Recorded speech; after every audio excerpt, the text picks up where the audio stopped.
Joining me now to talk about moderate Mitch stepping down, the negative impacts of Democrats' open borders, and so much more.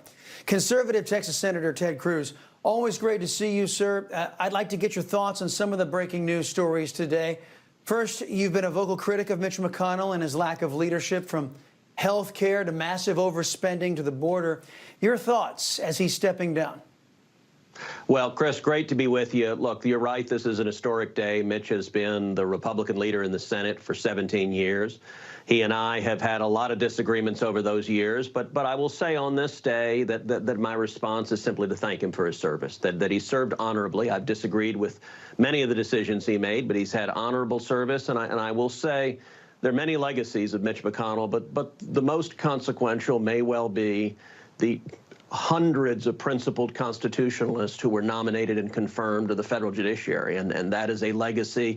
I told Mitch at lunch that is a legacy that will outlast all of us, and so that's really something to be celebrated. He made the judgment that it was time to move on, and I certainly respect his judgment on that.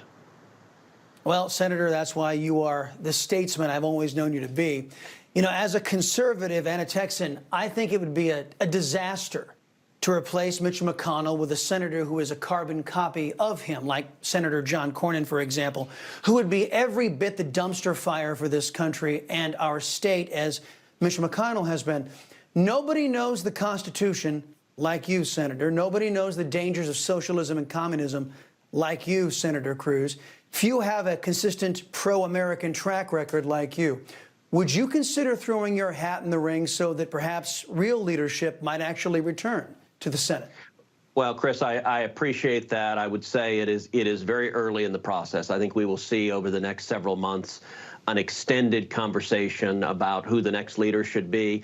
You know, most of us in the Senate have never been through a leadership election for the leader. Mitch has been there 17 years. He was elected long before I was elected, long before most of my colleagues were elected.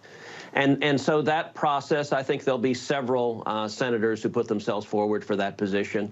And my view, what I want to see is I want to see a leader, a Republican leader, who focuses on delivering real results, on doing what we said we would do, and on delivering on our promises to the American people. I think our country is in crisis right now, and I'd like to see a Republican Senate Majority Leader in the next year who's prepared to work hand in hand with what I hope will be President Trump and a Republican House to deliver on a powerful agenda that makes a difference for the people of Texas and the people of this country. And that's what I'm going to be pressing for.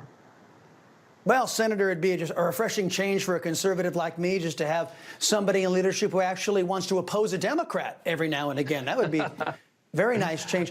Senator, before we get into the big issues, Governor Greg Abbott declaring a disaster as wildfires rage through our home state of Texas, consuming about 500,000 acres, second largest fire in our state's history. What's the latest your office can tell us? Well, look, this fire is horrific, and it is incredibly dangerous. I started the day on the radio up in Perryton, up in the Panhandle, and in the Panhandle in West Texas, this fire is raging ferociously. My team is monitoring it closely, and we're urging Texans who are potentially in harm's way, listen very closely to your local officials and state officials. If they give you an evacuation order, take it very, very seriously. Don't risk or endanger your family. These fires are incredibly dangerous, and I will say Heidi and I are both right now praying for the first responders, praying for the heroic firefighters that are risking their lives to try to save their fellow Texans. And we are grateful for that courage. We need it right now.